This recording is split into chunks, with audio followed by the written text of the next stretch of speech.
постоянно говорят, вот девочки играют в футбол, это не по ним, они становятся такими грубыми, девочки должны быть нежными, но это не так.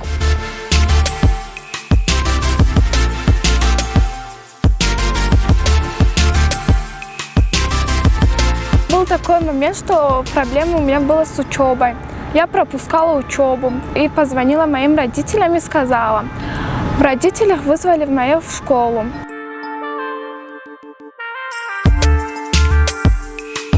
Потом я укрепила свою учебу и стала заниматься. Еще более хорошо стала заниматься учебой. Ради футбола, чтобы меня впускали в футбол.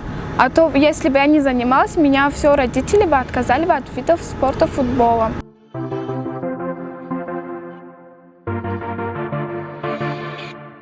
Я верила в Германию, что они тоже займут в этот раз тоже первое место. Но немецкая машина развалилась. Они не смогли. После этого я верила в Португалию. Но Криштиану Роналду, он сколько мог своей силы, то и он сделал.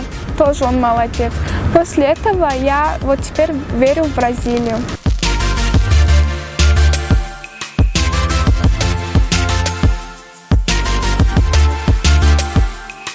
Захожу в класс, они сразу кричат: о, футболистка зашла в класс. И сразу радуются они. Когда я пропускаю школу на соревнования, они сразу приходят и спрашивают: какое вы место заняли, как ты там играл, и спрашивают. Им интересно очень становится. Мы постараемся, чтобы нас, девчонок, было больше, мы этим мальчишкам дадим фору.